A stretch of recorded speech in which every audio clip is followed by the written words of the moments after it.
2025년 4월 2주차 보여주는 뉴스 시작합니다. 장애계 주요 뉴스입니다. 1. 장애인 기업 17만 곳 돌파, 현장은 매출 감소, 부채 증가. 국내 장애인 기업 수가 17만 4,344개로 전년 대비 5.9% 증가했지만 총 매출액과 영업이익은 각각 7.3%, 14.3% 감소했습니다. 중소벤처기업부는 이번 실태조사 결과를 바탕으로 금융세제판로 지원 등 맞춤형 정책을 강화해 장애인 기업의 자립 기반을 확대할 계획입니다. 2. 기초생활보장급여, 장애인 활동비 등 부정수급 적발 신고자 최대 30억 보상. 올해 상반기 복지 예산에서 373억 원이 부정수급된 것으로 드러나자 국민권익위원회는 4월 30일까지 복지 분야 부정수급 집중 신고 기간을 운영하며 신고자에게 최대 30억 원의 보상금을 지급할 계획이라고 밝혔습니다. 부정수급이 적발될 경우 부당이익 환수와 최대 5배의 제재 부과금이 부과되며 잦은 신고 시 감경 또는 면제될 수 있습니다. 3. 2025 발달장애인 기능경기대회 18일까지 원서 접수.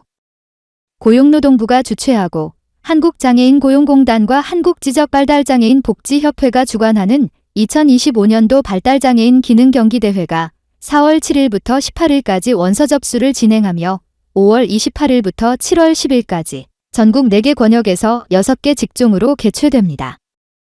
대회 입상자에게는 상장, 메달, 상금이 수여되며 9월 강원특별자치도에서 열리는 전국장애인 기능경기대회 참가 자격이 부여됩니다. 4. 기아 초록여행, 장애인 가정 위한 6월 특별여행 지원 프로그램 모집. 기아의 사회공헌 프로그램 초록여행이 이동이 어려운 장애인 가정을 위해 2025년 6월 특별여행 참가자를 모집하며 테마여행과 경비여행을 포함해 총 22가정을 지원합니다. 신청은 4월 15일까지 초록여행 누리집에서 가능하며 선정된 가족에게는 장애 친화 차량, 유류비, 문화여가 활동비 등이 제공됩니다. 5. 사랑의달팽이, 국가보훈부 한국수출입은행과 함께 참전유공자에게 맞춤형 보청기 지원. 사랑의달팽이가 국가보훈부 한국수출입은행과 협력하여 전쟁으로 난청을 겪는 참전유공자 100명에게 약 300만 원 상당의 맞춤형 보청기를 지원하며 청력검사부터 개별 맞춤 조정까지 종합적인 지원을 제공합니다. 이번 사업은 지난해에 이어 지속적으로 진행되며 한국수출입은행이 전액 후원해 참전유공자들의 소통을 돕습니다. 사회복지 정책 지역 뉴스입니다. 1. 서울특별시 하루 4.8시간 가족 돌보는 가족돌봄 청년 맞춤형 지원 강화한다. 지난 2022년 전국 최초 가족돌봄 청년 지원 조례를 제정하고 가족돌봄 청년을 지원해온 서울특별시가 공공민간 자원 연계, 대상자 발굴 등 사업을 보완 및 강화해 올해도 집중 지원에 나선다고 밝혔습니다. 2. 경기도 장애인 자립 지원 예산 1조 6천억 원 투입. 경기도가 장애인 자립을 위한 역대 최대 규모의 예산 1조 6천억 원을 투입하고 이를 통해 장애인의 일자리 확대, 자립주택 지원, 자립생활을 위한 다양한 서비스를 제공한다고 밝혔습니다. 3. 경기도 청년 중증장애인 자산 형성 돕는 장애인 누림통장 가입자 모집. 경기도가 청년 중증장애인의 자립을 돕기 위한 장애인 누림통장 신규 가입 신청을 오는 4월 7일부터 30일까지 접수한다고 밝혔습니다. 4. 강남구 취약계층 대상 세탁, 짐 보관 서비스 제공.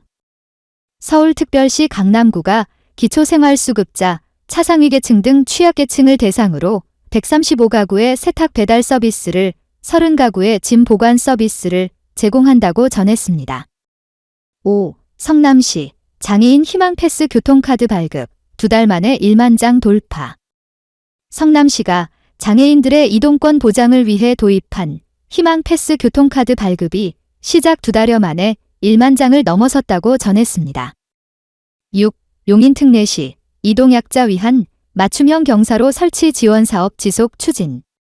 용인특례시가 휠체어 이용자 등 이동 약자의 접근성을 높이기 위해 맞춤형 경사로 설치 지원 사업을 올해도 지속적으로 추진한다고 전했습니다. 7. 평택시 치매 환자 가족 위한 헤아림 일기 교실 참가자 모집. 평택시가 치매 및 경도인지 장애 진단을 받은 환자들의 가족과 보호자를 대상으로 치매 환자 가족 교실 헤아림 일기를 운영한다고 전했습니다. 8. 여수 낭만버스 시간을 달리는 버스커 4일부터 운행 시작. 전남 여수시가 4월 4일부터 총 60회에 걸쳐 낭만버스 야간 테마 코스 시간을 달리는 버스커 운영을 시작한다고 밝혔습니다. 9. 곡성군 사회적 취약계층 위한 민원 코디 제도 도입. 전남 곡성군이 사회적 취약계층을 위한 맞춤형 행정서비스 강화를 위해 민원 코디 제도를 새롭게 도입한다고 밝혔습니다. 끝으로 가장 많이 본 뉴스입니다. 한국지장협 2025 장애인 가족 행복 페스티벌 수기 공모전 개최. 한국지체장애인협회가 장애인 가족의 특별한 이야기를 발굴하고 사회 인식 개선을 돕기 위해 2025 장애인 가족 행복 페스티벌 수기 공모전을 개최합니다. 이상으로 보여주는 뉴스를 마칩니다.